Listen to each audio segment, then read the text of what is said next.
நாஞ்சில் சம்பத் அவர்கள் இணைந்திருக்கிறார். தமிழக வெற்றி கழகத்துடைய பிரச்சார பிரிவு செயலாளர் திரு நாஞ்சில் சம்பத். அவர் மீது பெரிய நன்மதிப்பும், இன்னும் சொல்லப்போனால் பக்தியும் கூட நீங்கள் பல சமயங்களில் வெளிப்படுத்தியிருக்கிறீங்க. பல இடங்களில் அவரை பற்றி பேசியிருக்கிறீங்க. உங்களுடைய உணர்வுகளை பதிவு செய்யுங்க. இமாலய புகழ்பெற்ற இந்திய கம்யூனிஸ்ட் கட்சியின் ஈடற்ற தலைவர் ஐயா நல்லக்கண் அவர்கள் மறைவெய்தி விட்டார் என்ற செய்தி அறிந்து நான் கண்ணீரில் உறைந்து போனேன். தமிழகத்தில் இருந்த ஒரே ஒரு நல்ல கண்ணை நாம் இழந்து விட்டோம். அடக்குமுறை சட்டத்தை ருசி பார்த்து ஆபத்துகளை கடந்த அந்த மாமனிதரின் வாழ்க்கை ஒரு உப்பை போல் எளிய வாழ்க்கை அவர் வாழ்ந்தார். வெல்ல முடியாத பகையை வெல்ல முடியும் என்ற நம்பிக்கையோடு களத்தில் நின்றவர். என்னை போல வாசிக்கிற தலைமுறைக்கு அவர்தான் வழிகாட்டி. யோசிக்கிற மனிதர்களின் கலங்கரை விளக்கம். இந்திய கம்யூனிஸ்ட் கட்சிக்கு அவர் வானமும் சிறகுமாக இருந்தவர் மட்டுமல்ல, அவரே அந்த கட்சிக்கு வழிகாட்டியாகவும் கலங்கரை விளக்கமாகவும் இருந்தார். தனக்கு கிடைத்த வெகுமதிகளையும் எல்லாவற்றையும் இயக்கத்திற்கே வாரி செலவழித்த இப்படி ஒரு பண்பாடுள்ள மனிதரை தமிழகம் இதுவரைக்கும் பார்த்ததில்லை. எளியவன் என்னுடைய இலக்கிய பேச்சுக்களை அவர் விரும்பி கேட்டார். என்னை அவர் ஒரு குழந்தையைப் போல் அவர் நடத்தினார்.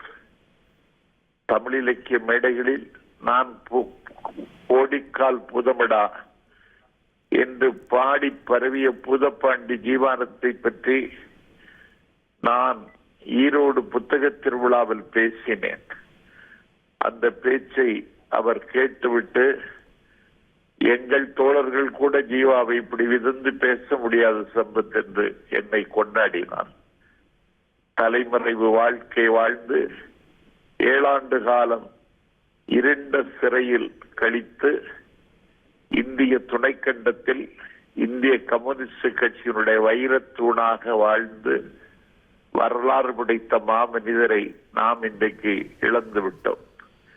இது தமிழகத்திற்கு இழப்பு என்பதை விட ஆசாபாசமற்ற பொது வாழ்வுக்கு உரிமை உள்ள ஒரு மாமனிதரை இந்த தேசம் இன்றைக்கு இழந்து விட்டது. எல்லாம் அவருடைய வரலாறு வருகிற தலைமுறைக்கு வழிகாட்டும், ஒளிகூட்டும்.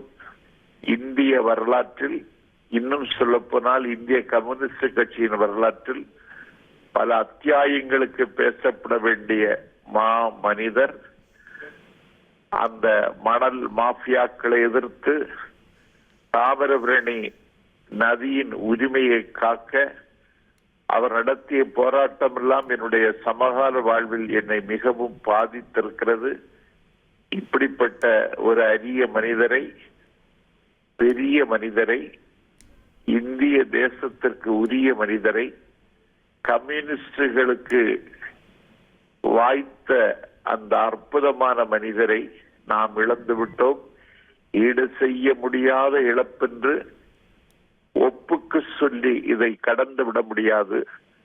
அவருடைய தியாகத்தை இந்த நாடு என்றைக்கும் போற்ற வேண்டும் என்று அவருக்கு என்னுடைய புகழ் அஞ்சலியை, அவரை இழந்து தவிக்கின்ற அவருடைய அருமை மகள் ஆண்டாளுக்கு என்னுடைய ஆழ்ந்த அஞ்சலியை தெரிவித்துக் கொள்கிறேன்.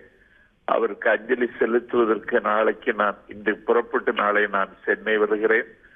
அவருடைய காலடியில் விழுந்து வணங்கினால் மட்டும்தான் எனக்கு இனிமேல் நிம்மதி வரும். நன்றி திரு நாஞ்சில் சம்பத். இந்த வேளையில தான் உங்களுடைய கட்சி தலைவர் திரு விஜய் அவர்களும் இரங்கல் அறிக்கையை இணையதளத்தில் வெளியிட்டிருக்கிறார். அந்த சமூகதள பக்கத்தை தான் நம்ம திரையில பார்க்கின்றோம். இனி செல்லும் இடமெல்லாம் செய்தி. தந்தை டிவியின் வாட்ஸ்அப் சேனலை ஃபாலோ பண்ணினா செல்ல இருக்கும் இடமெல்லாம் செய்தி. இதோ QR கோட் இப்பவே ஸ்கேன் பண்ணு.